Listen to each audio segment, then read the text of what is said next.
This is the video demonstration of the dual LED chess clock. As we can see, by default the timers are set to 10 minutes for both the players and the increment is set to 5 seconds. We can get into customization mode by pressing the mode button over here. As we can see, we have an indicator now showing us what we're about to change. Here it is on the hours, so we can increment the hours or decrement it. We can press the mode button again to move into minutes. We can change that as well, increment it or decrement it. We can press the mode button again to move to seconds, increment the seconds or decrement the seconds. We press the mode button again and now we are into the incremental menu, where we can set the time that needs to be incremented as soon as the move is made. So here we can change the minutes and here we can change the seconds. Here we can move to seconds and increase it to whatever we like or decrease it. Now when we press the mode button again, the timer 1 setup is complete and we move on to timer 2. We can change the hours, minutes, seconds as well. Here we press the mode button, we move to minutes. Here we press the mode button again, we move to seconds.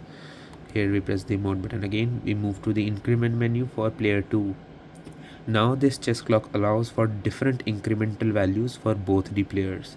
The increment for the first player could be 5 seconds and for the second player could be 10 seconds for all sorts of different games.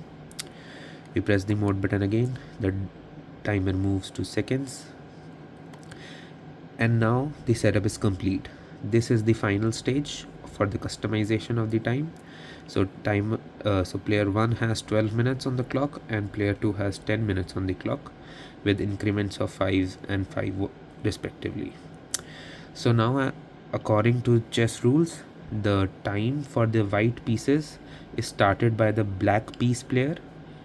So for example, if we take timer 2 to be the black pieces, since white pieces start first, player 2 will start the clock for timer 1 or player 1. So this is the button for player 2. So when player 2 pushes the button, time for player 1 starts. And now player 1 will make a move, and as soon as player 1 has made his move, he can press his button, the increment happens and the timer 2 starts.